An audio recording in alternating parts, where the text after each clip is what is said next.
Hello and welcome everybody to another episode of Saturday Night Fever. As always, Chattanooga Ed, I appreciate your co-host and being here, my friend. Always good to see you. Always a good time. I do want to say thank you, huge thank you. Tom Patterson became a member. I appreciate that, Tom. Welcome to the Fish Room Fever family. I hope you enjoyed the behind-the-scenes stuff. I saw you taking advantage of the emojis earlier. Thank you for that. And of course, Mike's Aquatics and Things dropping the fertilizer on the stream with that dollar super pooper chat. Thank you, Mike. I appreciate you, brother. Really, really do. So I want to say hello and thank you all for being here. A lot of awesome people in the chat, members and regulars and lurkers and new faces as well. What we're going to do tonight is we're going to go ahead and dive on in. We've got an awesome guest. I know you all have heard me talk about him a lot. You've seen him in the chat, but we are going to debut him for his, first YouTube live stream appearance. We've got the owner of my favorite local fish store, Aquatic Marine, who gave me this shirt. Thank you to Kenny. But let's go ahead and bring him on up. Hey guys, Kenny. Hey Kenny. Welcome. Thank you for being here with us. I'm blessed to have you as my local fish store owner. And some people don't even have local fish stores, but to have one that is so, in tune with the community and open to like YouTube and things like that you've really been a blessing. So thank you. I know I say it a lot, but thank you very much for everything you do for us. It's an honor to help the community, and it really is. So you have got, you and I kind of talked a little bit about an idea for a video, and I thought we'll still make the video at some point, but you've got a list tonight of kind of 10 things to do before you head to the local fish store. I think it's going to be really, really fun. But before we dive into that, I want to talk a little bit about kind of how you got into the hobby and how that transitioned over into a business. I do want to say, if you've got questions for Kenny, feel free to put at Fish Room Fever, and I will see those pop up in the chat, and we'll be happy to answer those as well. But what got you started in the hobby, my friend? Seeing aquariums, I think, in a doctor's office, 1990, actually, it just kind of triggered something, and I was like, this is really cool, and there's nothing against cats and litter boxes, Ed, but there's no litter boxes to clean. There is a protein skimmer if you go salt, but, no four-legged animals to walk in the snow or the freezing cold or whatever, dogs, cats, whatever you got. But anyway, I thought, man, this would be really cool. So that's kind of where it started. And my very first tank was a 55-gallon. I went straight to the 55. But I don't want to drag the story out forever, but that's where it all started. I actually have a picture. That's what you told me you came across the picture. Just last weekend, I ran across this picture of my aquarium, and this is me actually holding up a little a printed photo in the picture of the picture I took. But that's my 55. The stand was the bottom half of a china cabinet. The local Kinder's Furniture had tore the top off with a forklift and found it in their scratch and dents. And then my rope fish, which spent the first night with me in the bathtub, is laying in the bottom of the tank. So that's from 1990, and that's where it all started. And that's awesome. It was just where it triggered, and I became completely obsessed with it. Completely obsessed with it. I stuck with freshwater for a little bit. I built a wooden aquarium, 300 gallons, around 308 gallons, out of plywood, fiberglass glass panel in the front. I had big silver arowanas and learned my lesson real quick to how they can get out of the smallest areas. I don't care if they were 18 inches long.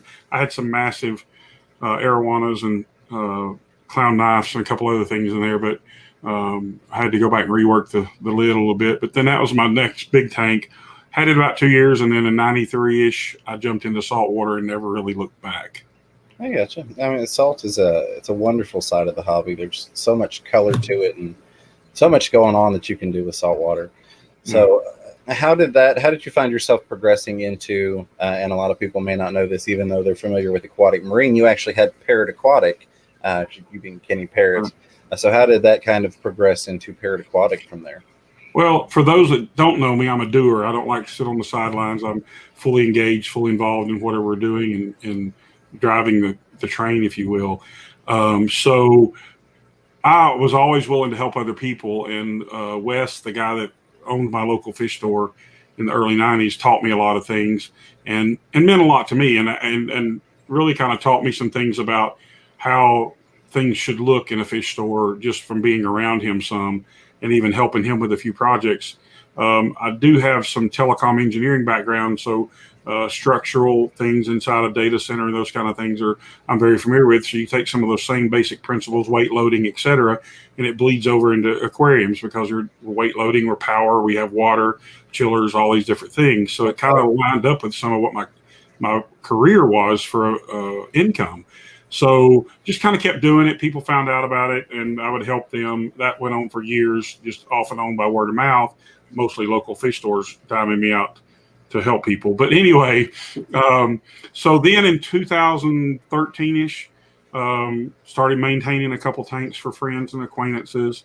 And then 2014, February 1st, 2014, we licensed our business, Parrot Aquatic, and it all began with maintenance, custom builds, reef consultations, that kind of thing. Absolutely. And with which now, of course, you've got Aquatic Marine, but with the Parrot Aquatic, you do everything from the maintenance you mentioned to, I know at one point, didn't you even build tanks and do tank setup and moving tanks and all of that?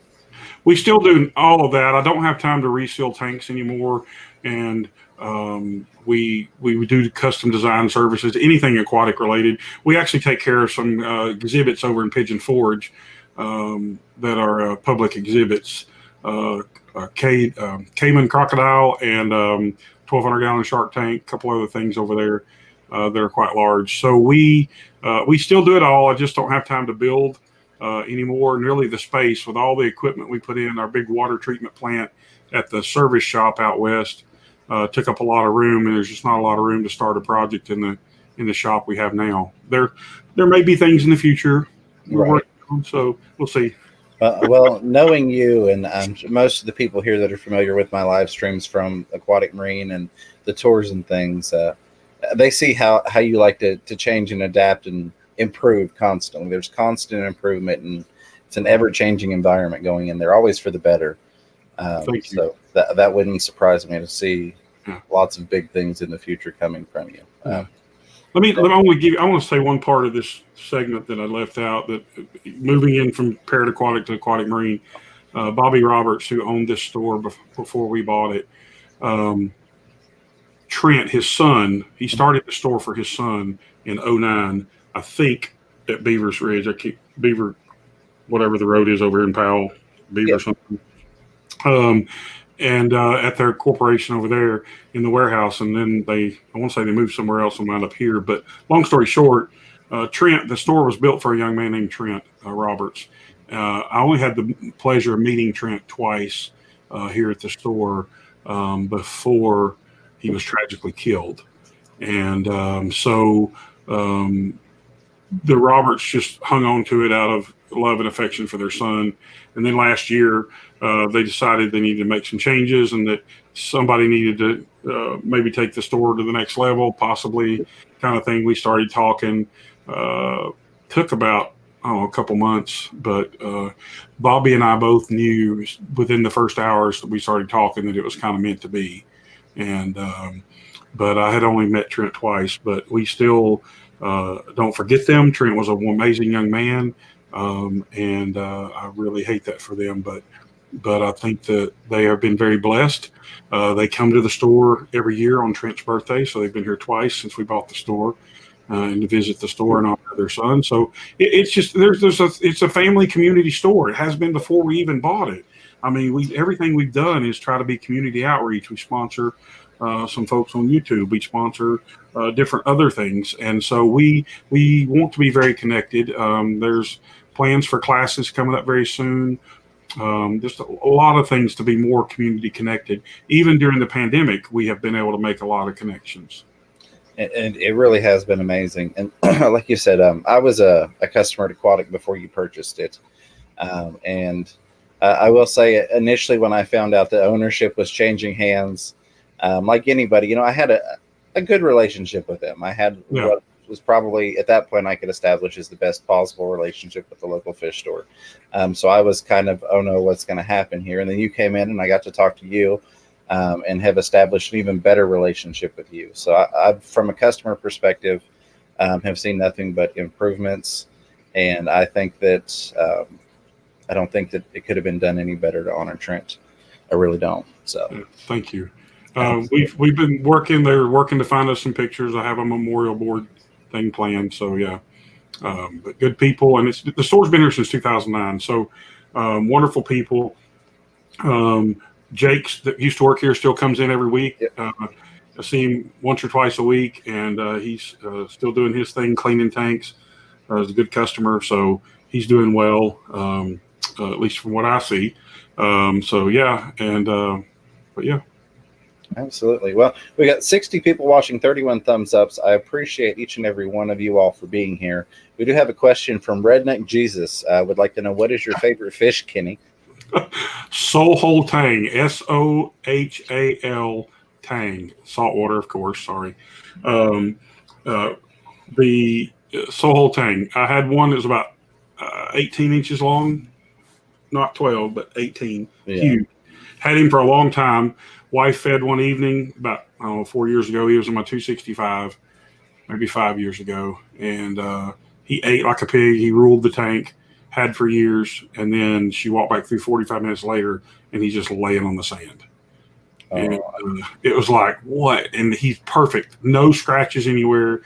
She freaked out. It was on like a Tuesday or Wednesday night. I was out of town. I think I was in California or something for Verizon. Anyway, she didn't have the heart to tell me while I was on the road. Right. I had to come home and see him not there. And she's like, I need to talk to you. And so, yeah, Sohol died. But, yeah, Sohol Tang's my favorite. And my shipping address is 60. I'm skipping. I'll jump ahead of it. I'm sure somebody will ask, do you have a favorite freshwater fish? Ropefish. That was my first fish. I love those guys. The personality and the kind of the sneakiness of it. I'm not a snake person. We will never sell snakes, rodents, reptiles, or anything. My wife has a rule for our house, and it's no rodents, reptiles, or glorified rats shall ever dwell within our home. Something like that. I like that. And she added on to that and put a caveat in the store too. So Angie's case, I cannot have those things. But as far as the ropefish goes, the sneakiness of it, just with the plants and just their personality, how they truly interact. And I had that guy for a long time. But he was my favorite. That's my favorite. Well, they're longer lived than I even realized they were. I don't know what the life expectancy is, but just knowing that from what I've heard, they don't sexually mature until about 15 years. They've got to have a nice long lifespan. So that's a very cool fish. We've got one of the community members, Haley at Oddball Aquatic. She's working on trying to breed ropefish. That's kind of her thing. That's what she's going for. So very, very cool. Danikin, Kenny E with $1 super chat. I appreciate you adding some fertilizer, pooping on the stream there, brother. Always good to see you. And thank you for hanging out. Well, that was a loud one. I guess this batch is a little bit better than the last ones that have been duds. But we're about 15 minutes in, so let's go ahead and talk a little bit about, you and I have kind of discussed what are some things from, your perspective that you appreciate and look for when somebody walks into the fish store. So let's talk about that list of top 10 things to prepare for a trip to your local fish store. First I want to say this. We don't make money on water testing. It's a losing proposition.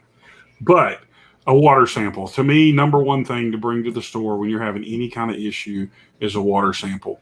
That's the only indicator we have to be able to see and feel what you're experiencing at your aquarium in your house. It's not like a 2-gallon nano bowl you can drain down halfway, hold it in your lap, and drive to the fish store, and that doesn't benefit the fish at all, or your water ecosystem, or anything like that. But to have a water sample with you is a number one priority for us, because it's hard to make recommendations. If you've got high nitrates, a little bit of ammonium nitrites, the last thing you really want to do is add algae fix to your aquarium and make things even worse. So, we want to make informed decisions. And so water sample is number one for us. Absolutely. Because we see it, in YouTube in the chats far too often where people just say, well, my water's fine. And they may not even have tested it, but I'm sure you get that as well. People come and say, well, no, my water's good. And then you get an actual sample and go, well, it's really not. Right. And sometimes and that's where we come in. If you have questions about your test kit or you feel like you're not doing something right, bring that with you too. And we will, if we don't have 10 customers standing here, we'll gladly help you with that and give you our time, as long as there's not somebody needing us to purchase something, but we will help you in any way. The number one problem I see when we do that is people haven't practiced with their reagents. They're using the drops, and the first drop is always too big because they're just getting started. They're lining up over that hole, and by the time they get it lined up, that first drop's equal to 2. And then they do 4 more, and you're only supposed to have 5. Well, now you got 6 or 6.5. Yeah. And it skews the results. And so that was another driving factor for us moving to the digital world with the API Aqua Spin test. It happens in 3 minutes. It takes 22 minutes roughly to do all 7 parameters of freshwater otherwise. And that was one of the things I was going to mention. We showed it a little bit on the live stream that we had up there, but you all have switched away from, even like if I bring in a water sample, you all don't do the API drip test. You have that nice digital setup that the disc goes in and it gives you a digital readout with exact numbers, and you can go, hey, my numbers are, to the decimal point, versus going, I think it might be this color versus that color type of thing. So that's very correct. Cool. Yep. It's amazing how much of our life it gives back, because it does. Otherwise, it takes 20 minutes, and you got other people waiting. Plus, that person's waiting, and they're already flustered because they're in trouble, or most of the time, or they wouldn't be here with a water sample. So, to speed that process up, help keep the anxiety down for the employee and the customer both. Because the other thing too is, well, how do I know you didn't put a drop in there to fail my warranty claim? It's just black and white on the receipt, our policy, and it's black and white on the screen. You're welcome to take a picture of it. We want you to keep those things for your records. Absolutely. All right. So I'm headed in to see you, 6655 cool. Clinton Highway. I've got my water sample. What else should I be preparing to bring with me? Number 2, in the day and age with all the phones out there, the next thing I want to see is just a general, show me on your phone the general picture of your aquarium, kind of like what I held up with my 55, just a general picture of your aquarium. Don't feel like you got to get every inhabitant from your tank in that picture, but just get a general idea. Because one of the first things I'm looking for is the heater. I don't want to put somebody on the spot and say, oh, do you have a heater in your tank? Yes. People get annoyed and start quizzing them. And all I'm trying to do is help them. I don't want to sell you a heater if you don't need a heater. I just want to establish the fact that this is a tropical aquarium and not a goldfish tank, and, that kind of thing. So pictures are worth thousands of drops of water in the fish store, so that's the pictures of the actual tank. And I'll just go ahead and say this while we're on it. Number 3 is picture of your filtration. I don't care if it's an Aqueon 20 hang on the back filter.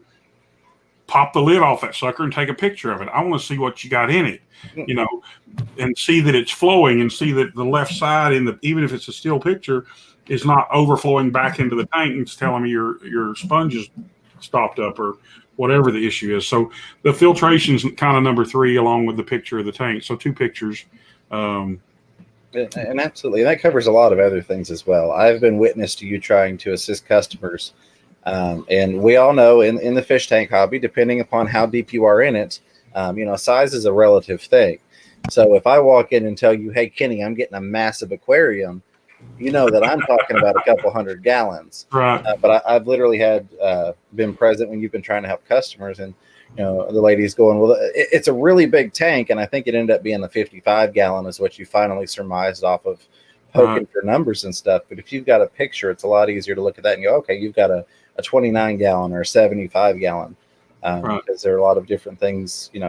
Tank size plays into diagnosing things as well. If it comes down to like maybe insufficient lighting and filtration and all that stuff, or even down to the heater. Do you have the right size heater?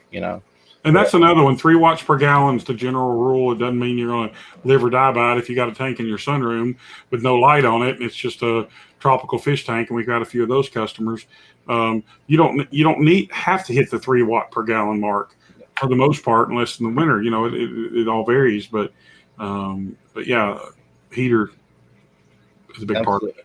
And Texas Fishroom says, what if you heat the room? Which I'm one of those people that does that. And that's when you get into some of the more avid fish keepers, I think. But that would just simply be a piece of information to pass along. Be like, I don't have a heater because I keep the ambient temperature at, like, I keep mine at like 79, 80 degrees. So you're sitting in a room at 79, 80 degrees right Yep. now. I will never live stream with you from there. 75. Oh, well, our store, we run the air conditioner at 71 and the heat cycle's on at 66 if it needs to. But a lot of that has to do with humidity. We have 2 dehumidifiers running at all times, and the front doors still get a little damp at times when it's really cold outside. Absolutely. And you also have to take into account having the large saltwater variety that you do. They don't want those temperatures that our tropical fish want. Right, exactly. But it's funny you were talking about size because that was number 4 on my list. I like that. So yeah. So know the exact size of your aquarium. I don't care if you have to get a tape measure out and write it down, take a picture of the tape measure at the ends of the tank, whatever. Know the size of your tank because all of that goes right into dosing. If we, after talking about your water sample, looking at your pictures, and we determine you need to dose anything, we want to make sure you don't overdose because that's hard to fix. So know the dimensions and the volume, size of your tank. Absolutely. I'm going to grab a couple super chats real quick. Sure. They're stacking up on me. Got Kenny E with Danikin Aquatics dropped another super chat for $1 with the smiley face with the sunglasses on. Thank you, Kenny. I appreciate that. Followed by Lefty32138 with the big red arrow, $2 super sticker saying he is here. Lefty, good to see you, my friend, and thank you for that. Followed by Sean Chadwick says, wait for it with the $2 super sticker. I don't know what we're waiting for, but hopefully it's a pleasant surprise for you, Sean. Thank you for that super sticker. I do appreciate you. Never expected, but the support definitely helps, and I really do appreciate each and every one of you all being here. So many awesome people in here, so many members. The amount of member badges I'm seeing is amazing. We hit a lot of records this week. We broke 2,000 subscribers, which was amazing. A huge thanks to John and Lisa at KG Tropicals for kind of giving us the Thursday overflow from their stream. That's been a significant help, and I would be remiss if I didn't say a thank you to them. Of course, thank you all for being here. Then I got a notification that we just hit 70,000 views total on the channel. So we're approaching that 100,000 overall view mark. So that's awesome. Thank you very much. And then we had Tom Patterson became a member. He was number 60. So that was 60 members is something that it still blows my mind when I think about it. I never even expected to have members. For the first many years, when I first started YouTube last year, you had to have 35,000 subscribers before you could even be eligible. They've changed that now, but it was never even a thought in my mind. So to be sitting there, truly blessed and humbled by you all, and I really do appreciate it. I'm going to grab these 2 super chats, and then we'll get on to the next piece of what you should bring to the fish store. Fantastic Freaks with $5 super chat. Thank you, Fantastic. Says, learning fish room fever may have new meaning if James streams in an 80-degree room. You're stronger than me, sir. Yes. It's just, for one, it's easier than having, 50, 60, however many heaters in individual tanks. For 2, it's a lot more cost efficient. And for 3, it takes up a lot less outlets. It's a lot less of a fire hazard than having, 50, 60 heaters plugged in for all the tanks. But thank you for the super chat. It's not as warm as LRB's garage, I'll tell you that. I think he keeps that at about 84 degrees. Yep. We had Mike with the $3 super sticker with the fist bump. Appreciate you, Mike's Aquatics and Things. Bringing that fist bump sticker every week. There we go. We got our first dud. That should have been for Kaler's Aquatics. They never popped for him. But thank you very much again, Mike. Always a pleasure to have you here, super chats or not, but I really do appreciate that. And Chad Krotz, I missed one from Shy. She'd beat me up if I missed that one. Shy Cow Miss Beaver is throwing $2 at us saying, hello, Kitty. Gotta hobble in to see you soon. Yeah, so I don't think I really mentioned it. Tuesday or Thursday was such a crazy night, but she's actually got a tear in her Achilles tendon. So she's out. She's got a boot on and she's going through physical therapy. So that's why she says gotta hobble in to see you. The only reason I bring that up. But thank you, Shy and Mrs. Fever. Of course, without her support, none of this would be possible. She's an amazing supporter of everything I do, and I can't thank her, show her enough appreciation. We've got $10 from Chad Krotz. Good to see you, Chad. I appreciate you being here. Thank you for that super chat. It says a question for Aquatic Marine, which can wait till he goes over his tips.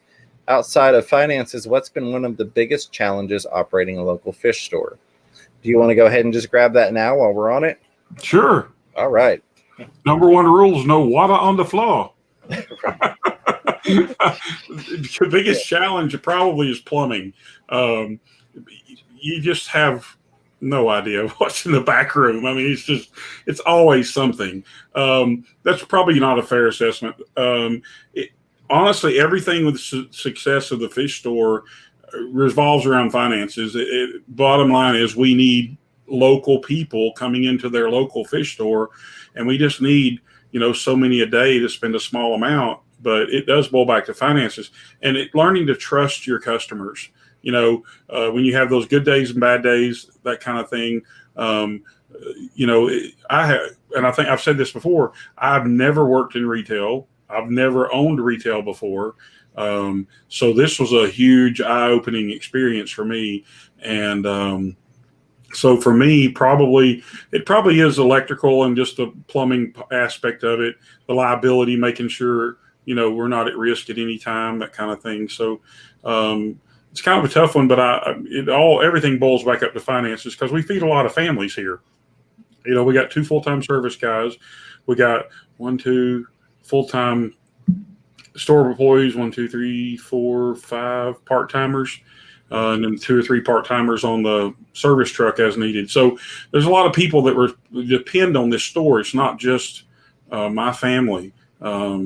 Yes, my son works here. Yes, 2 of my sons works here. If you come in on the weekend, you can see Quiet Jacob over at the register. But yeah, it all boils back up to finances. But I think that electrical and plumbing is right there with it. Absolutely. Yeah, I'm sure that can be a daunting task. Just even looking at plumbing, it's something as simple as a fish room can sometimes be overwhelming. So, a whole store full of tanks and layout considered, that's definitely a headache, I'm sure.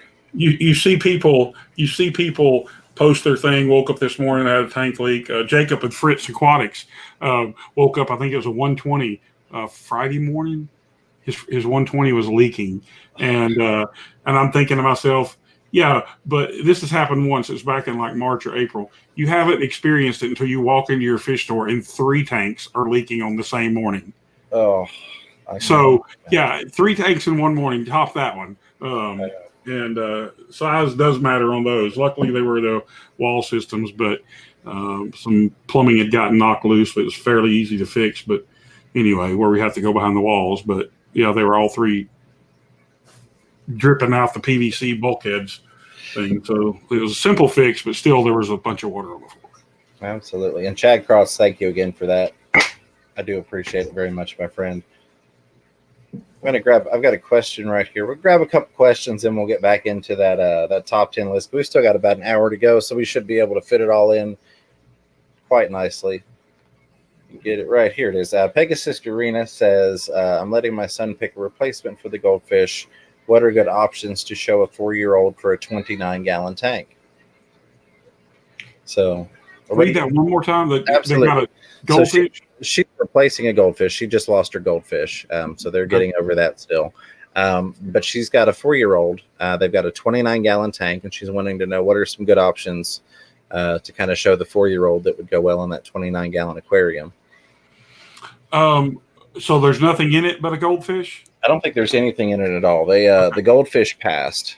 Okay. Well, if it's not heated, then I would stay with goldfish. I mean, goldfish, small koi, shabunkins, something along those lines, fancy tails, bobble eyes. There's a lot of goldfish out there. So if you're not going to run a heater, I would definitely stay with goldfish. And there's a lot of color. I don't know what the names of them all are, but there's like tiger looking. There's different color schemes out there. There's a lot of choices now in shabunkins and goldfish. Shabunkins may get too big, but I would stay with goldfish if it's not heated. If it is heated, I love the blue Acara cichlids, ropefish. I mean, you can get, if it's heated, you can get creative. And a 29 is a good sized tank. We actually probably have 6 or 8 29s in stock now, but when you get more stands in, and I wish Corona would go away, but 29 is a great starter tank for freshwater. Absolutely, couldn't agree more. And a very good point with it being a goldfish tank and no heater to kind of definitely keep that in mind when looking at restocking it. Lefty32138 throwing a $5 super chat out, says, can't wait till things get back to normal and I can travel and actually check out Aquatic Marine in person. For now, I live vicariously through you, James. Lefty, thank you. I really do appreciate that. I would love to meet you. I enjoy your stream so much, and it's always a fun time when you and Ed and I get together and hang out kind of off camera, if you will, behind the scenes doing the judging for the various fish projects. So that would be really, really fun to actually get to meet you in person. Thank you for the super chat, my friend. Pew Fishstone says, if Aquatic Marine had a fish that I wanted, could he or you ship in Tennessee? So you were not shipping. Yeah, see, look at the look on Kenny's face. Break it up. I'm going through a tunnel. I did put the link to Aquatic Marine's website. However, they are not shipping fish at this point. And I don't know. Do you have any plans to ever ship fish in the future? That's okay. I'm just going to speak freely. Here's my issue with shipping, and this is not directed at anyone on this chat. But I'll never forget this, and this sticks in my head. About 5 years ago, in one of the big saltwater forums on Facebook, this girl joined, and she posted screenshots and pictures of where her boyfriend conned live aquaria out of a powder blue tang and something else. And his fish died, and please don't run off and do this, but this is going to lead up to why I don't like shipping fish. We are planning to ship corals, and our whole coral game is about to change. But the biggest reason is this guy's fish died. He pulled it out, put it in the freezer, went on live aquaria, ordered a fish. When it came in, he acclimated, put it in his tank, and then he got the one out of the freezer, stuck it back in the bag, took pictures, and submitted it, got two free fish or whatever it was. Anyway, I don't know the exact details. I just remember powder blue tang in there. It's not a cheap fish. So that right there told me, I don't ever want to ship fish, just because reputation is everything. We're not perfect. We ask people to put masks on every day. Oh, am I supposed to have my mask on for this thing? We're too close. But, we try to do our very best with all aspects given to us. But I struggle with shipping fish because I don't want to disappoint anybody. You think about this. Everybody think it's okay to ship a bag of sand? You would think, but when UPS drops it down there 5 foot, when they're on their conveyors and it's getting sorted, it's getting dropped 3 to 5 feet at times and things, and the sand busts and the water leaks out if it's wet sand and that kind of stuff. So you never know how things are truly handled. So as of right now, no plans to ship fish. There are plans to ship corals. But we have so much going on with our website and just everything else. We can't get it all done in one day, but there is plans to ship corals. Fish may happen. Absolutely. And I will say, and I've mentioned this before, like Pew Fish, so you're a member, I have had some special circumstances where I have purchased some fish from Aquatic Marine specifically for some viewers, channel members specifically. So it's something that I'm open to do. However, it's getting to that time of the year where I'm not even going to be selling fish on my site for a whole lot longer because of the weather. But things warm up springtime. It would be something that on a case-by-case basis for the members, I would definitely consider doing because you all support me, and I certainly don't mind helping you all out. Plus, making a purchase from Aquatic here, it kind of helps everybody out. And we appreciate that, and we'll work with you with those customers when that happens. It may happen. It's just staffing is the other. And the more I think about the question earlier, probably staff and having enough people when there's a leaky tank and when there's a plumbing issue or somebody take my place doing something else so I can go do what needs to be done. Of course, the last 7 weeks we've been really handicapped because of my injury. So there's been a lot of challenges, both physical, emotional, mental, and everything else to go along with it. But it's having the staff to address anything as it comes up. And even preparing our website, it takes hours to get everything loaded and SEO'd and all that stuff. So fish is the lowest priority of shipping for us. I can certainly understand that. I know that you and I have talked a little bit about that, with your website and then me having a website. and things like I don't sell locally just because I don't want to interfere with you, and you don't really care, but it's just one of those things for me that unless it's something that's isn't available from you, I don't want to make it locally available to people because I want them to go see you. We did have a question. I know the answer to this, but I'll let you address it. Select Pet would like to know if you're open on the weekends. He may try and make it down one weekend, if so. Yes. In fact, I'll give you a quick snippet of our new hours. We just had this conversation this morning at our morning rally. We are open Monday through Saturday, 11 to 7, and Sunday, 12 to 5. Starting next weekend, we are going to be open from 10 to 7 on Friday and 10 to 7 on Saturday.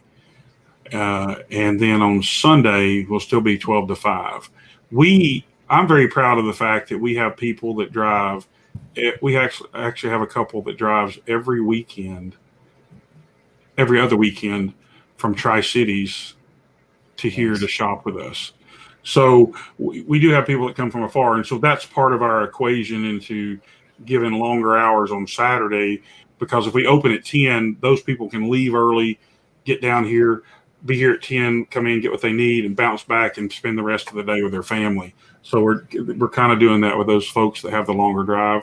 We have people from Chattanooga all the time. In fact, we're moving a 220 from Knoxville to Chattanooga for a family a week or two. So Ed had some help moving my 220 not long ago, so I know that can be fun moving those things. But yeah, 7 days a week. It's going to stay 7 days a week. You're open, correct? Yes, absolutely. And my crew keeps saying, where do you get with that red thing on your arm? You're not moving nothing. So, I'm going to sit this one out. But I love the engineerical part, moving tanks, figuring it out, that kind of thing. Yeah, and you've got that red thing on your arm from a broken tank incident. Yes. Luckily, the tank didn't actually break. I probably would have lost my arm if it broke. But that's a story for another. We need to do that video soon. I don't know. We're at 77 77 viewers. Maybe y'all share this out and we get 100. Kenny will show us that big old scar he's got on his arm. Oh, my aquarium injury. Yeah, that'd be fun. Yeah, get 100. We'll do it. But yeah. I'm going to grab this one right here because it is lingering, and then we'll jump back into the topic in the list. But mainly Betta's with the $3 super sticker with the fist bump. Appreciate that mainly very, very much. Always a pleasure to see you here, and thank you for the super sticker. I think we've gotten all the questions. What's that, buddy? The black ones pop good, so don't buy any more blues. Just buy blacks. Well, they come in a 6-pack of varying colors, so I'm going to have to send a request to China. We're going to go ahead and dive right back into that list, and then we'll come back and answer some more questions. I see a few starting to come in again now. So we are on, I believe, number 5 on that list. Is that it? Yes. Number 5. Know what fish you have in your tank. You want to annoy a community-oriented minded person that wants to help you with every ounce of their being. Don't go, it's a little orange fish about that long. Because it will get you just like,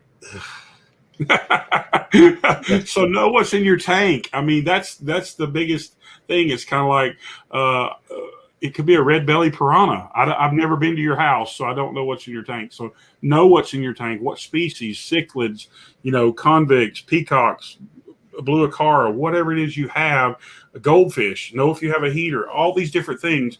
Know what fish are in your tank. That's the big issue, because we try to color code everything with letters in the on the freshwater side, and blues community, pink semi-aggressive, reds they'll kill you in a heartbeat, just whatever the color code chart goes. So we try to code that so to help people. So if you can give us the first 3 or 4 that's in your tank, we kind of know what range to put you in. So know what fish you have in your tank, and stuff.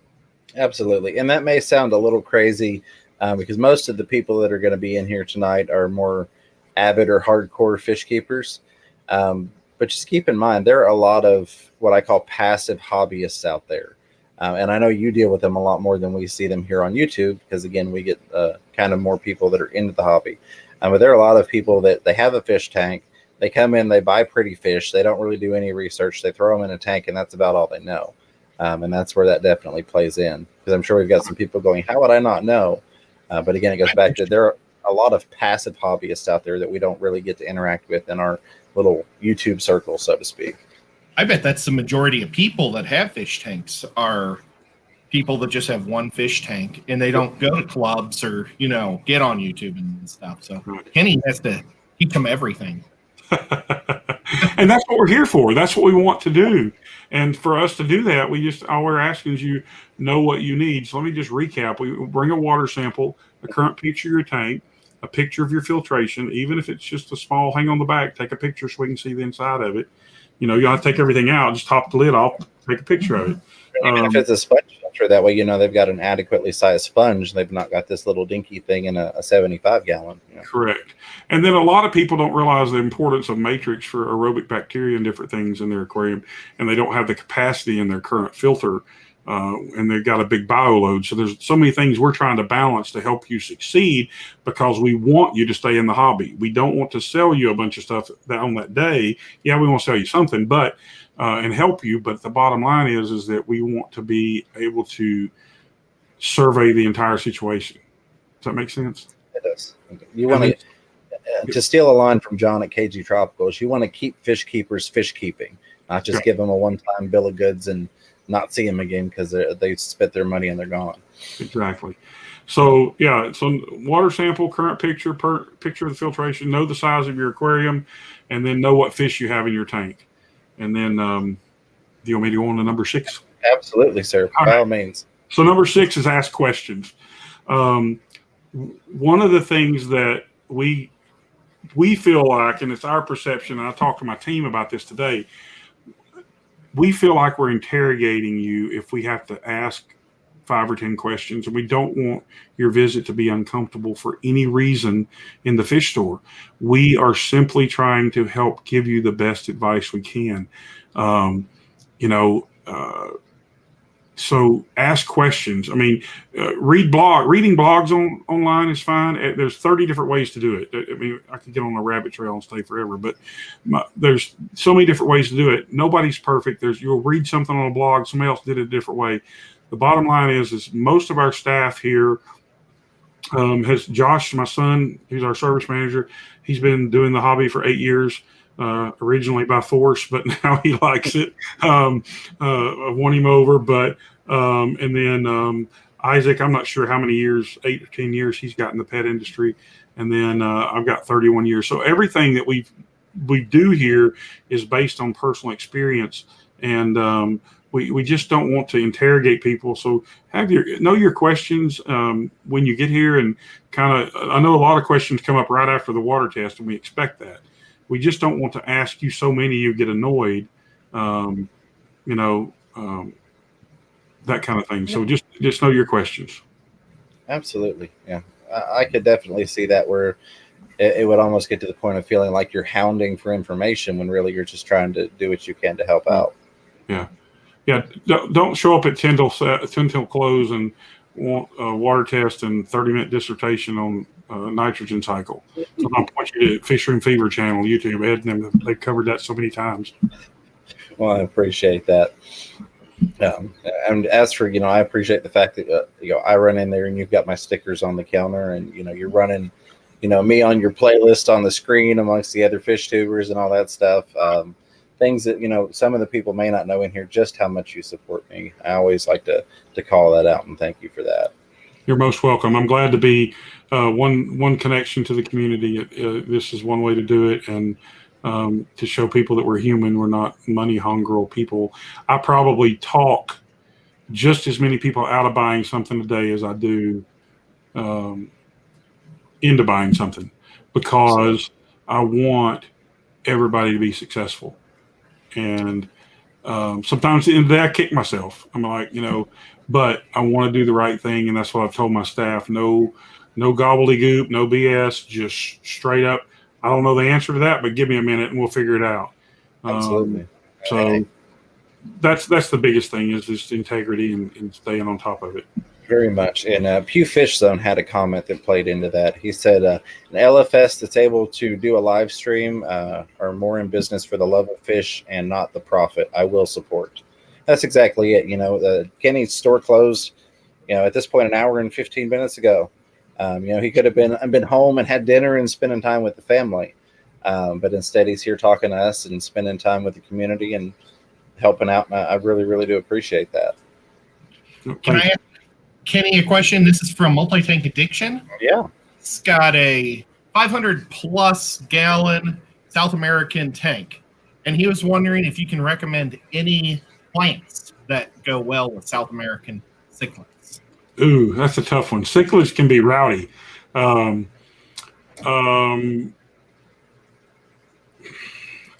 really. I mean, my experience, and I've never kept cichlids, so let me put that disclaimer down. I wish Isaac was here. Isaac would know the answer to that if we did, and I don't know exactly what to tell you. I know most of the time Isaac doesn't recommend plants in the cichlid tank unless you want them floating. So I don't know the answer to that, but I would encourage you to call the store Monday through Saturday and talk to Isaac and ask him. But I don't know the answer to that. But for most of the time when I hear him talking to cichlids, and I've followed Isaac around and just stood there. When we bought the store August a year ago.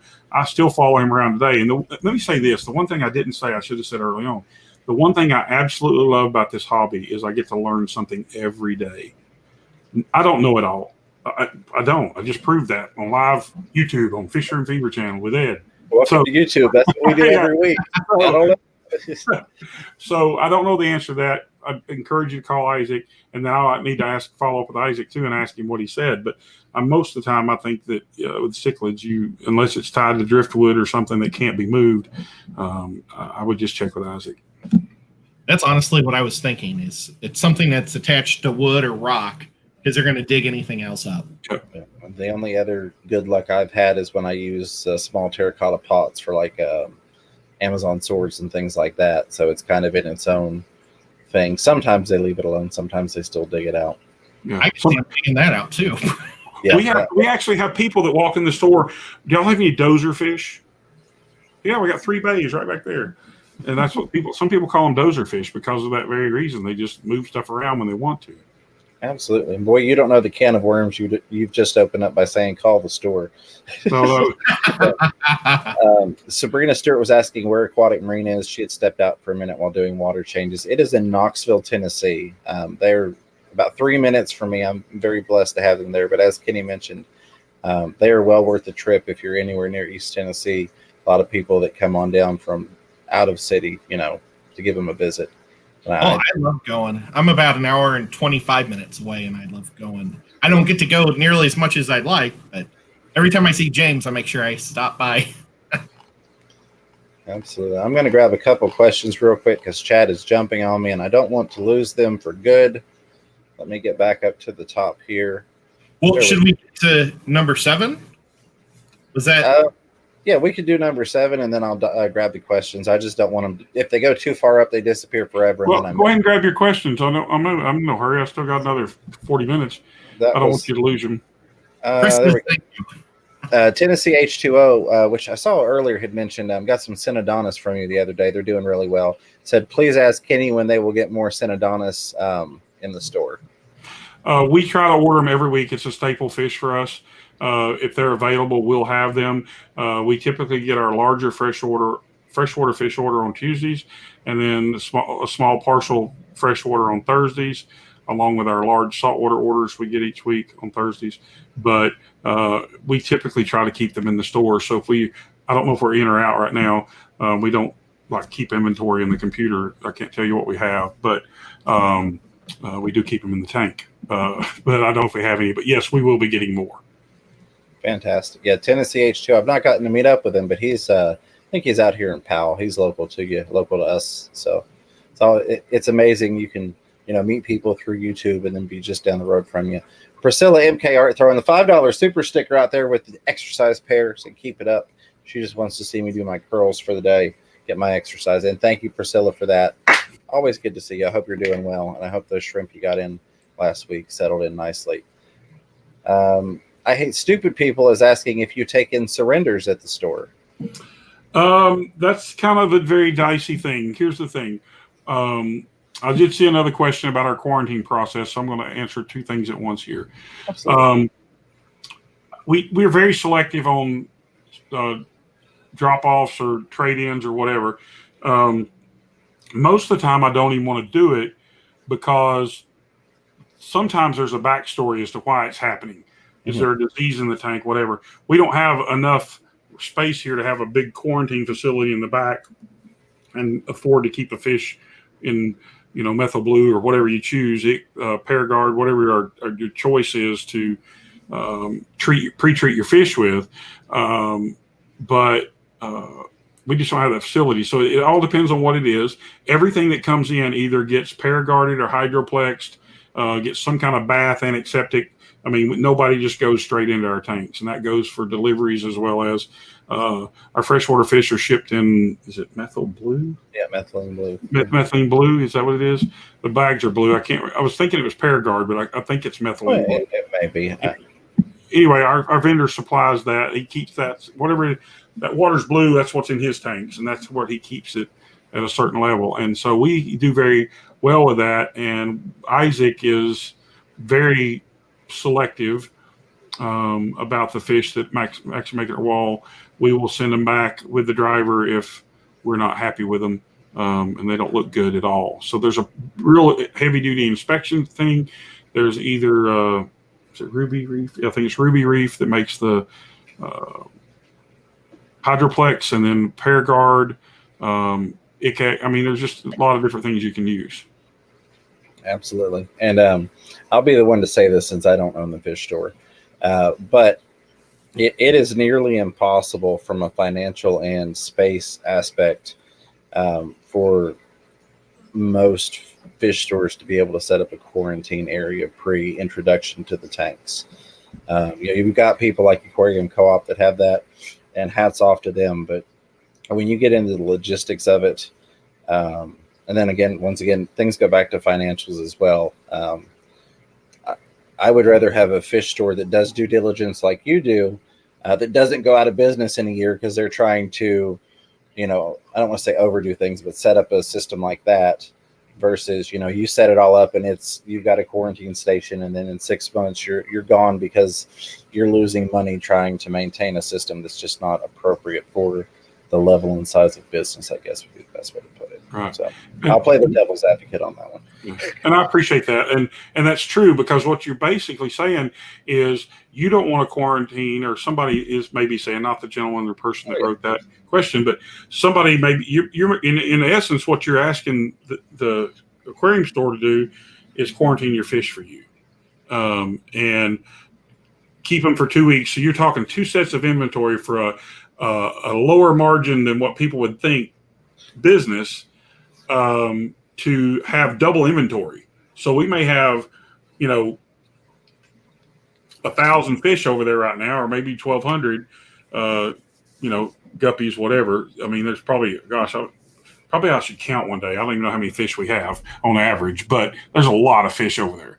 So my point is, you're asking me to have a double inventory, and there's just no way with the margins we have and the number of people it would take on top of that to maintain another whole set of quarantine systems is not real practical. But we will say this, there's a lot of people that are very successful with aquariums that don't quarantine. However, it is the number one preferred method of the best possible thing you can do to prevent your display from winding up with a disease is to quarantine. However, the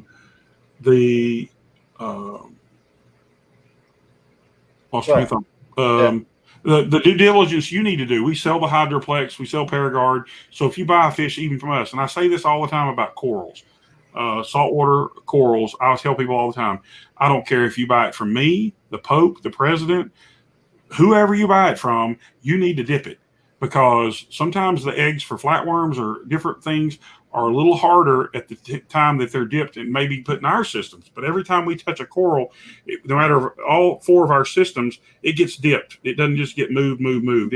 There's a protocol. So I would say the same thing. If you're buying fish, taking them home, dumping them straight in your display from a local pet store, start using some kind of antiseptic, Paragard or Hydroplex, something to help prevent headaches for yourself. Absolutely. And that's what we preach a lot is on the consumer and the customer end, having quarantine tanks set up, even if it's just for observation. I don't medicate every fish I bring in, but I like having a quarantine tank so I can go with that, observe them. If I need to treat, I treat accordingly. And if I don't, they've been observed for a reasonable amount of time. Roxanne Barnes with the $5 super chat says, I've learned so much from your channel. Thanks. Roxanne, thank you. And I'm glad to hear that. That is what we are here for. We're trying to bring value with education, information, hopefully a little bit of both. Do me a favor. We got 92 people watching, 62 thumbs ups. If you are getting some sort of educational, informational value, hit that thumbs up button for me. Leave a comment down below. Let me know. But thank you, Roxanne Barnes, for that super chat very much. Kenny, you just mentioned that the corals have lots of problems, or you always want to make sure they don't. Is there a particular fish that comes in that carries more disease than another fish? Like maybe guppies are healthier than, I don't know. What?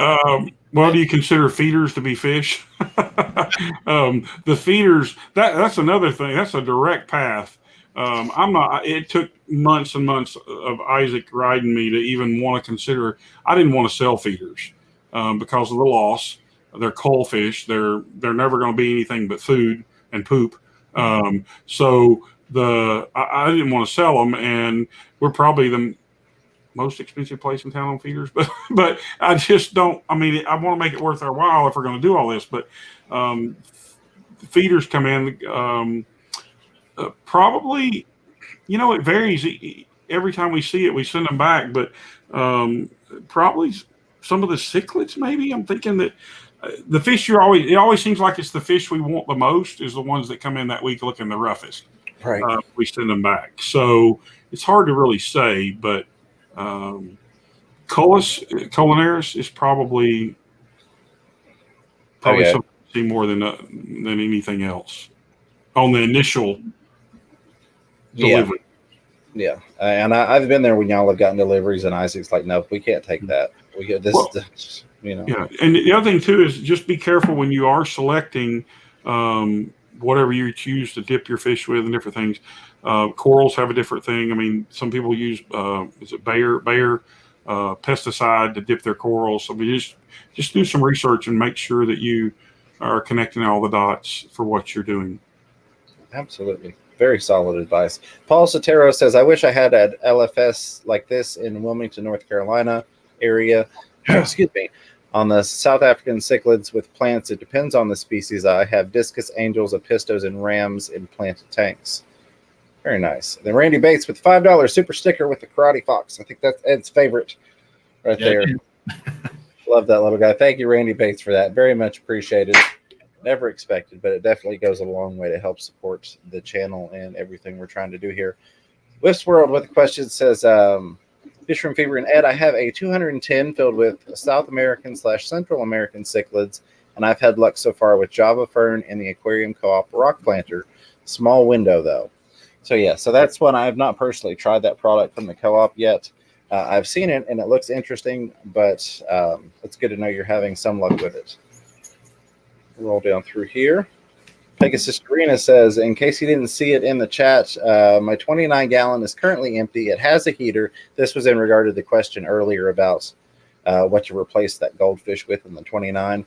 It has a heater with temp dial and a large sponge filter size for 40-plus gallon tank from Aquarium Co-op.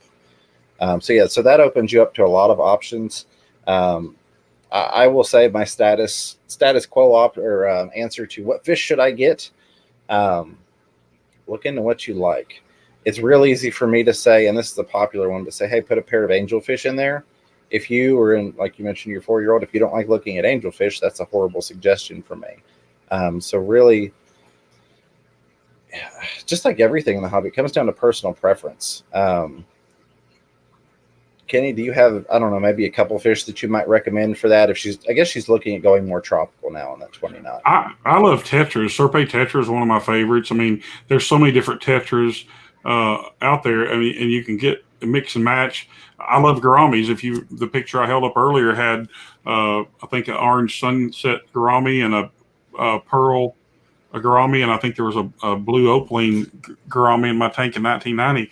So I mean, gouramis and ropefish. Ropefish is always the definite answer. So just as long as you got a lid. But yeah, I mean, I would definitely look into community fish. I think you would get way more enjoyment, and the plants. I mean, just if you got a light and stuff that'll help you, and you not afraid to do a little fertilizing every now and then. I would definitely look into tropical, because it could really open the whole the view of the aquarium up. And tetras really are awesome. I think you all usually have at least a dozen different kinds of tetras. Anytime I come into aquatic, y'all carry a really big variety of those. You carry a huge variety of everything, but those and the plecos, I'm always astounded by the variety that you have in stock when I come in. We've got a bunch of 10-inch plecos in right now. Oh, wow. Yeah, and that kind of goes. I've noticed in the hobby with pond season, when the ponds shut down, the big plecos seem to go to the stores, and then when the ponds open up, the big plecos disappear from the stores, and repeat the process every year. Yeah. Multi-Tank Addiction was asking, says, I have researched a lot of different methods to heat the plywood tank. Does Kenny have any ideas? Use some kind of standoff. You can use your traditional submersible heater, but inside the tank, I put some fiberglass standoffs, and then we attached, again, this was early 90s, stupid me, I put screws underwater in to hold the PVC bracket, to hold it. I did just a little standoff in the fiberglass, and then put a piece of plastic on it and attached the zip tied. I think I did zip tied the C-clamp around the heater to that, and snap the heater into it. So that way it wasn't laying against the wood. I hope that answers your question. If it doesn't, shoot me a message, or shoot James a message. He said, call Isaac at the... No, I'm just kidding. Yeah. Oh. I guess if it's fine with you, we'll dive back into the last of that list there, and then we'll take some more questions for the remainder of the time. That way we can kind of make sure we get through the list and do a final, overview and condensation of that list. Okay. Well, number 7 is have a plan for your tank. So it kind of goes into where we're talking about the 29 with the goldfish. And that's a perfect lead in. The biggest thing you don't want to do is impulse buy. If you don't have a glass lid, get the glass lid first. I want to sell you fish every day, but if you don't have what you need, have a little bit of a plan. I mean, come in with an open mind. We'll try to keep you wherever your general direction you're heading. If you're coming in looking for a pink tetra, and we got gray, black, and green, and purple, we're definitely going to try to tell you how great the others are. But my point is that when you, if you're coming and going to buy a ropefish and you don't have a lid on your tank, I'm going to try my best to say, if you got to choose today, choose the lid, get a ropefish in 2 weeks, because in 2 days that ropefish is probably going to be on the floor, dead and dried up one morning, or in a cat's mouth if you have a cat. But I'm going to, again, caution you to be prepared, but have a kind of a general idea of what you want when you go in. I'm surprised somebody hadn't created an app for selecting fish for your aquarium. I don't have time to do that, but and that kind of plays into another point. And this is something that, I want to get as much business through your door as possible. I also, though, I'm a huge fan of do-it-yourself projects. Yes. Being not just a business, but also a community member of the fish community, I'm sure that's a case where you would say, I don't care if you need to go, like you mentioned, if it's one or the other, maybe go spend a couple bucks on a do-it-yourself lid and then buy the ropefish from me versus, buying the ropefish and not spending a couple bucks on a do-it-yourself lid if you can't afford to do both. Right. Of course, I'm sure we'd love to get both from you, but, we don't judge. I mean, I look back at some of the things I've created over the years and done, and even some of our DIY stuff we do in the store. Even we use pond baskets in the aquarium and one of the coral tanks. So when we see a polyp floating around, we walk by, we grab it and throw it in the basket, and that way we can glue it up whenever somebody gets a tube of glue out, or a 5-pound jug of it, whatever. But yeah, so there's other things that we use that aren't always aquarium related. Our scrapers are still better than the dollar stores. I don't care who you are, but that's just saying. I can't disagree with that. So yeah, number 7 is have a plan for your tank. Number 8, be accountable. We're glad to answer your questions, and just be honest with us. We don't judge people. our passion and we're driven to educate. That is probably the most part of our daily conversation right here is how we can educate people better. And so just be accountable, answer the questions. We're trying to help you. We're not trying to make fun of you or review the security footage later and embarrass you or anything like that. That's not what this is about. This is about making good decisions, creating a relationship, and us being accountable too. This happened and I felt so bad. This young man came in one night, talked about his tank. This was probably 6 months ago. This was a rabbit trail, just for a warning. Young man came in, had a 10-gallon aquarium at home, wanted to get a couple clownfish. I waited on him. He was very well spoken. He knew what he had, 10-gallon. Told me he had an LED light with blue and white LED light that was, I forget what he said. It was rated for saltwater. It was an off-brand, but it was rated for enough to do beginner corals. And we were chatting, and then next thing you know, he's like, yeah, I want to get these 2 clownfish. So he's 16, 17 years old. So I sell him 2 Nemos, 2 Ocellaris clownfish, and a little jar of food. It was his first 2 fish. He said his tank was ready. He didn't have a water sample. I did what he wanted. Come in the next morning. He was right about within the last hour of closing. Come in the next morning, and I play the answer machine, and there's this lady on there. Mama has found out that he bought 2 clownfish. Well, yeah, I don't think you could hide that. Well, the problem was the young man did not know he was freshwater, and he picked out 2 saltwater fish. So I can either A, live on the edge and hope that never happens again, or B, I can ask people freshwater, saltwater. It was not a fast conversation. The guy was in the store 15 or 20 minutes.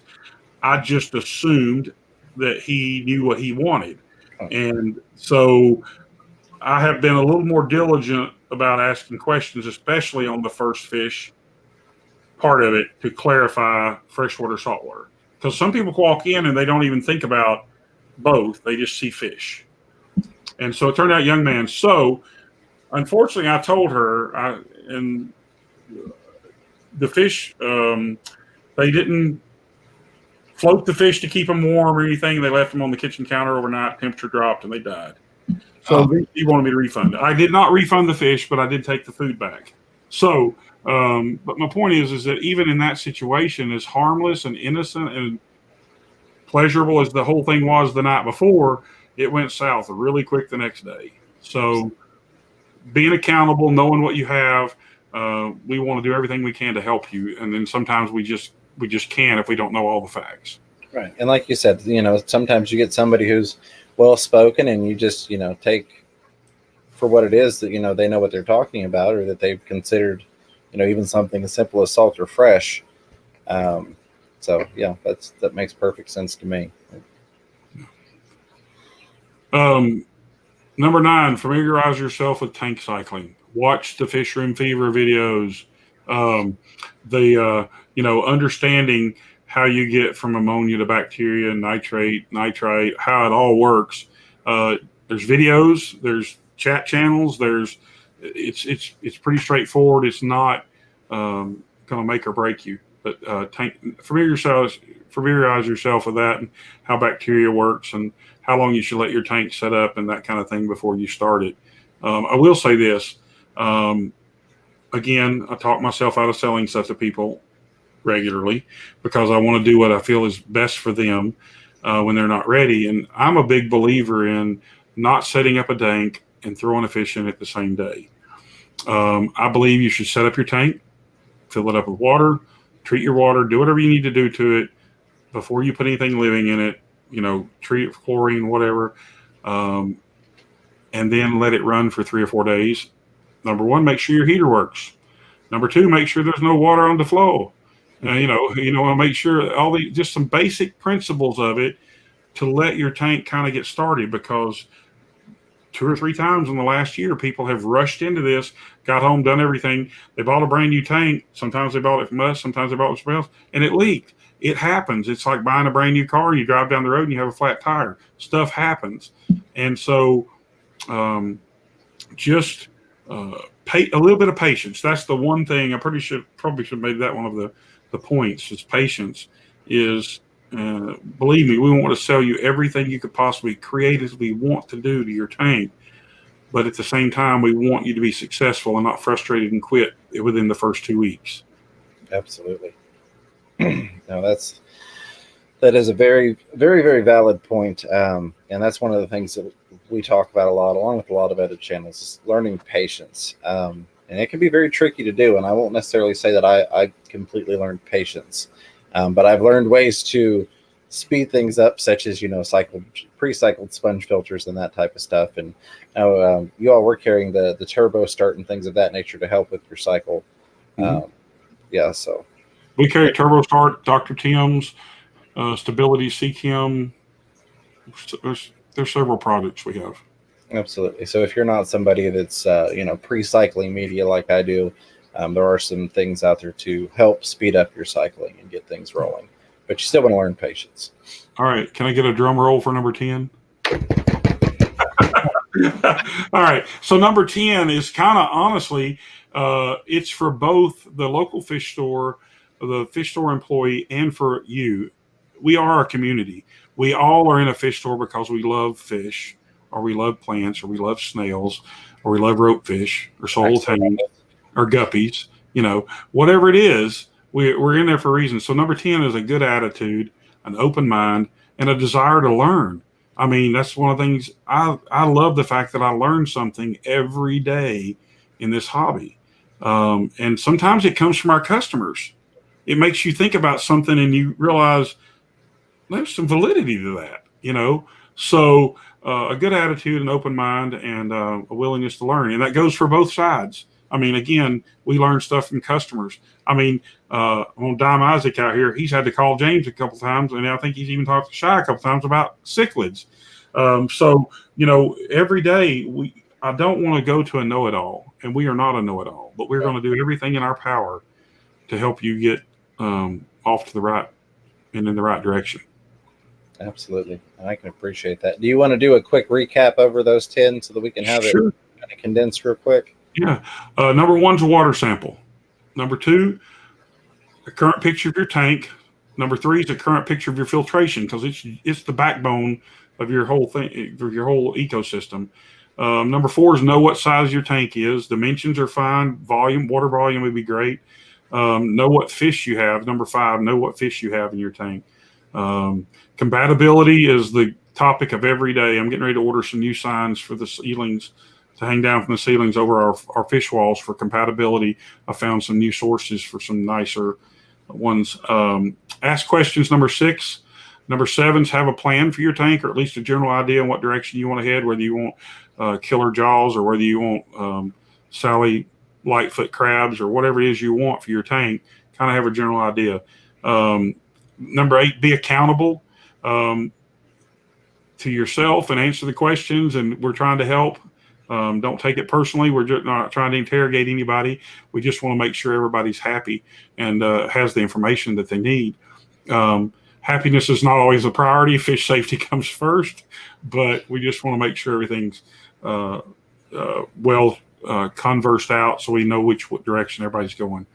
I changed this around while we were on because of patience. I made patience number 9 because it is a key factor in this. And I think that's important for all of us. That's where some of the learning process comes in.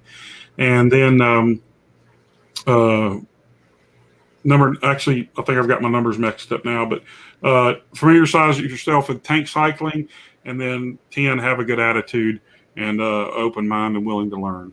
So. Absolutely. I think that is a phenomenal. Can I throw out one to add to the list that just maybe? Yes. I never go to the fish store without 2 coolers, one for my frozen food and one for my fish to bring back in. And I mean, I know a lot of people don't buy frozen foods, and I drive sometimes a long distance to get my fish. I don't want them just to sit in the back of the car, and I like to run the air conditioner real low. Maybe it's summertime and I have to make a stop somewhere else, and I don't want them to get 100 degrees. So I love having 2 coolers in the car. Just throwing that. No, I love that. I think that might be something to do another top 10 that's maybe for the more advanced hobbyist, if you will, because I know our passive fish keepers are probably not to a level of bringing coolers. But I think that's something that most of us in the chat and on YouTube, we're deep enough into the fish community. I'm the same way with coolers. I've got coolers all over the place. They're almost a form of currency, if you will, when you go to swaps and things like that. And, like we met Brad, Mr. Fish Sir, who I saw did a super chat for $1. Thank you, Brad, for that. But when we met him, he gave us some coolers. He's like, hey, guys, you want some coolers? I'm like, yeah, that's almost like giving me fish. I love getting free coolers. Well, styrofoam coolers. So absolutely. Ed, that was a great one, because the one that you made me think of was buckets. If you're coming to a fish store to buy live rock or large quantities of rock, bring a bucket. You can't get 8 or 10 black river stone, fish size in a shopping bag without getting a bruised toe on the way out. So, we keep all our salt boxes, and they're very heavy, hardy boxes. So we use those a lot for rocks and different things. But if you're coming to get live rock or a big fish, even, we have people call and I'm coming to get you got 10-inch plecos, and they're how much, blah, blah, blah. Okay. And they show up and they don't have anything. I'm like, okay, what do you want me to put it in?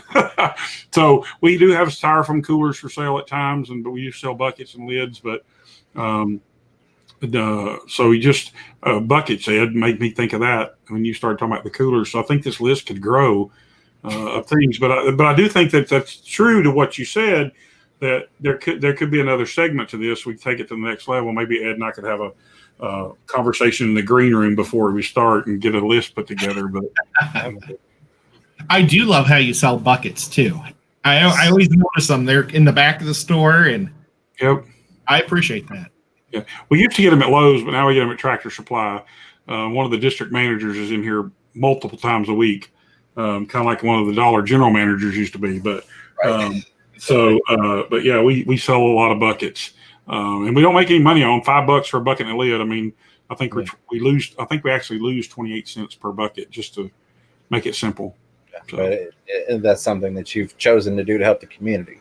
Right. It's, like you mentioned, not necessarily a business call, but a community point of, hey, we want to make this available, even if we're not making money and or losing 28 cents a piece. I've got some questions in here I want to grab. We've got about 12 minutes left. Pewfish Zone says, so what would Kenny, he says aquatic, say about the saltwater tanks are harder than freshwater tanks? Plan for 25% more preparation.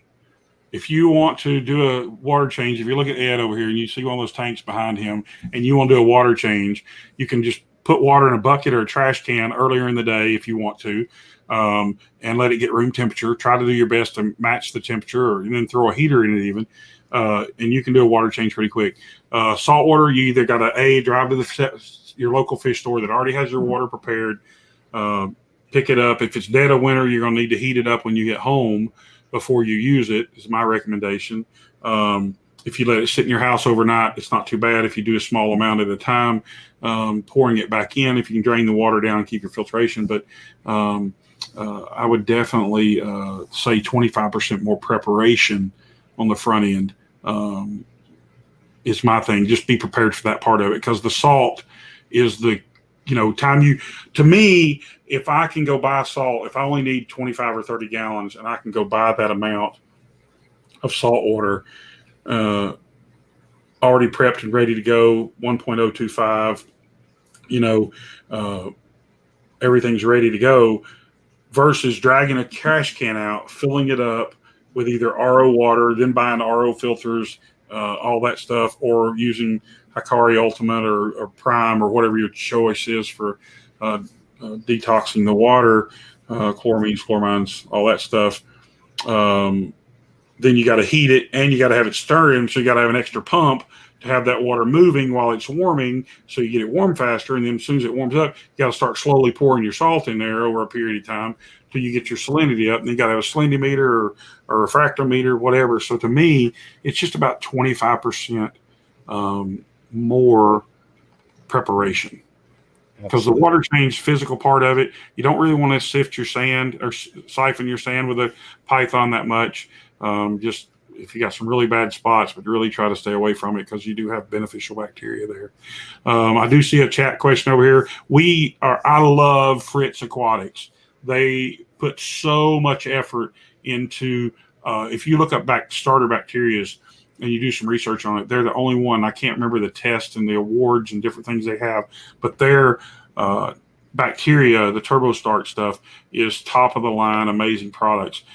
We've been using Fritz salt, blue box, red box for our maintenance division for over 5-6 years now, and love it. The store, when we sell salt, it is red RPM box, the little higher alkalinity. As far as your, I always want to say this wrong, ICP test? ICP?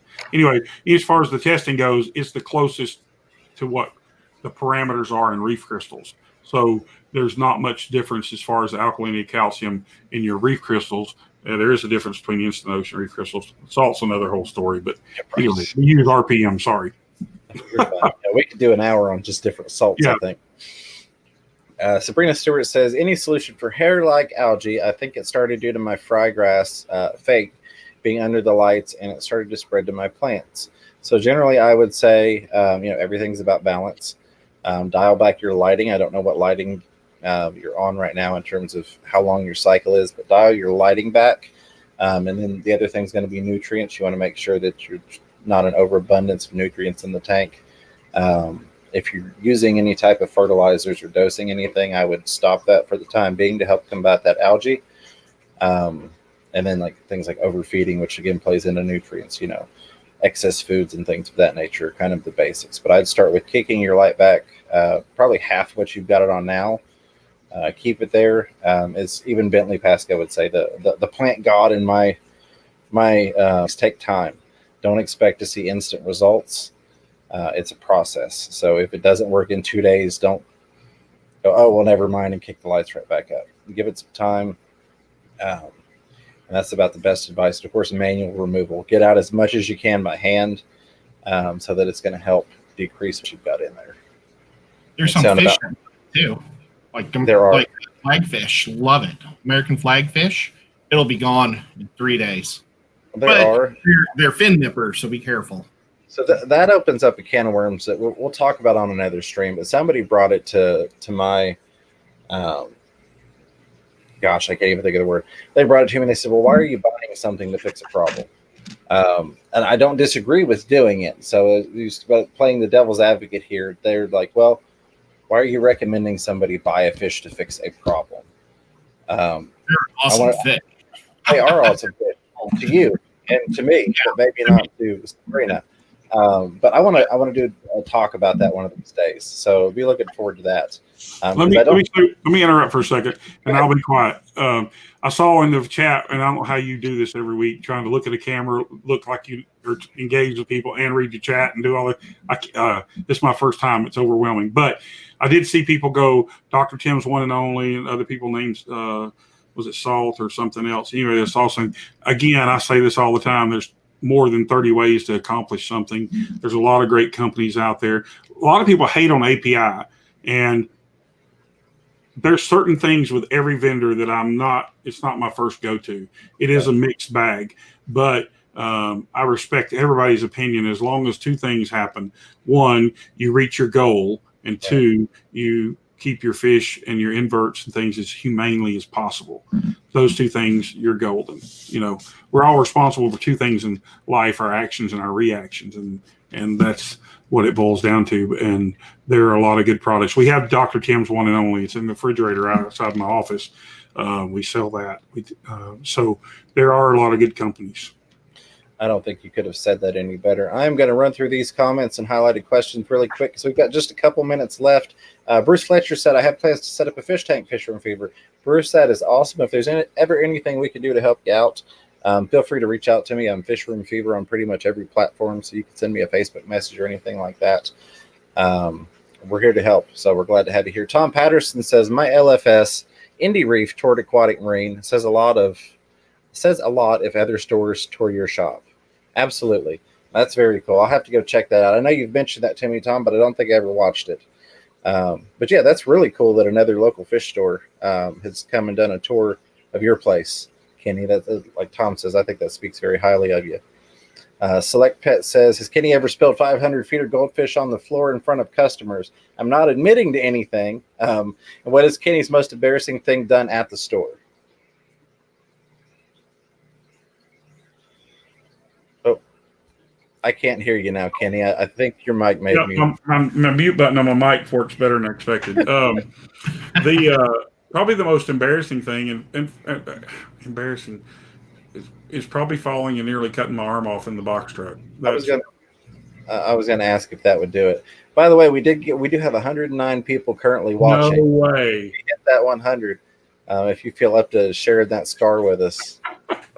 It was October, middle of October. I was loading some of our commercial DAS systems, like you see behind James there. Those actually used to belong to Quiet Marine years ago before he bought them, but before he bought the store, I was loading those systems. And if you've ever seen those unstacked, there's 3/8 inch glass, and it's not sanded super well. I mean, it's just a stacked system. And I'd set 4 of them in the back of the box truck to go to storage. Anyway, long story short, lift gate stuck, lowering down, I fell, and the tank didn't break. Had it broke, I probably would have lost my arm. But I just had a meeting with my surgeon on Friday, and they just reminded me of how lucky I am, and that I did cut my muscle completely in half, but the whole underside of my arm is, let me figure this camera thing out. Yeah, that is right. It went the wrong way. Sorry.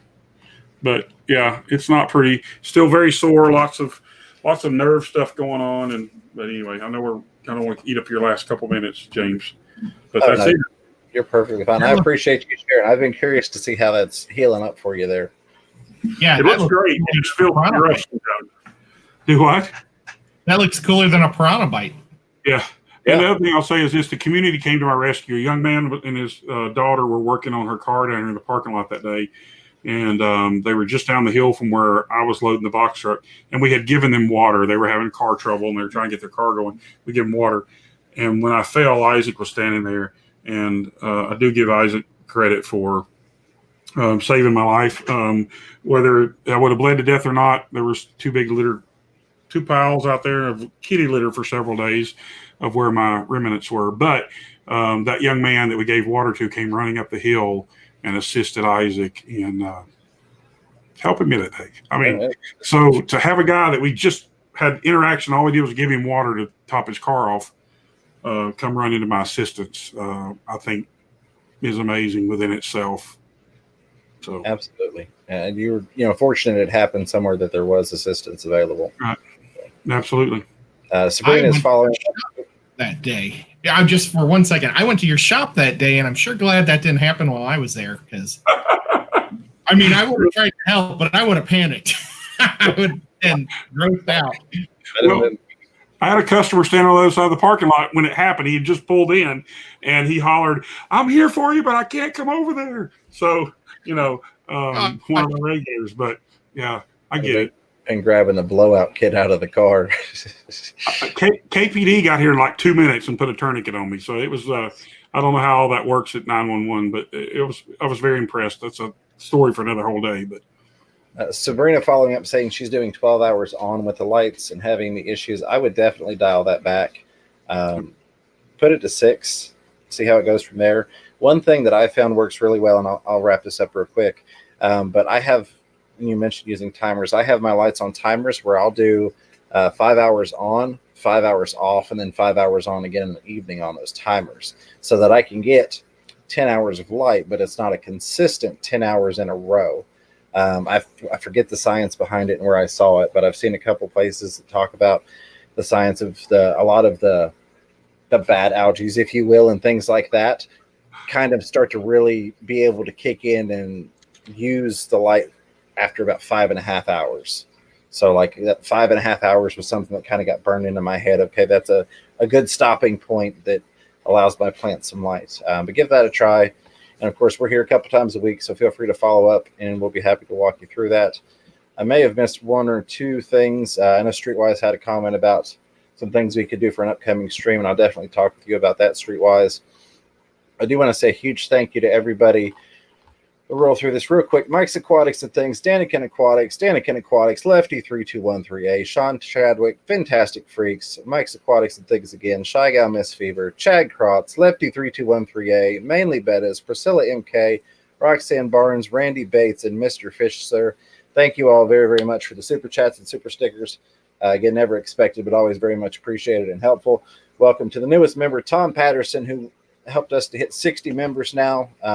That's a big milestone. I really appreciate that. Of course, Kenny from Aquatic Marine, thank you for being here, and thanks to Isaac for helping you get that list compiled. This has been some time in the making, so I'm glad we were finally able to get together. And then we've got Bird Garden chiming in here at the last moment with a $10 super chat. Says, great job, guys. Rack, Bird Garden, which, Kenny, I don't know if you're aware, but Bird Garden is actually Rack, who you know is River Life. He's got another channel now. He's got Bird Garden. He started up with 24-hour bird watching and things like that. And it's funny you chimed in there because I was going to kind of sneak peek Thursday stream. I've got a package here from Bird Garden. We've got something in here that's going to be a lot of fun. I think all of you are going to really enjoy it. I'm not going to open it yet, so you're going to have to stay tuned. I'm trying to make sure my address is covered here. But tune in Thursday. We're going to have a blast. We're going to be playing with a product that I've gotten from Bird Garden.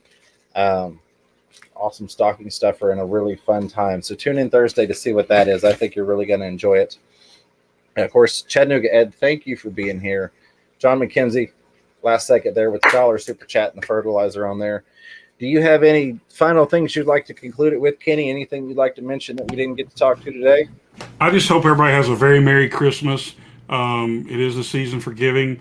We still have about a case and a half of Black Friday presents. So if you haven't been by the store, even if you can't afford anything, it's not worth. I don't think it's worth the drive over here, but we're worth the drive to see. But I think you have a lot of fun. It's a gift from us to keep you rolling in the holidays, and it's really funny. But anyway, it'll keep you rolling. But no, I just want to wish everybody Merry Christmas.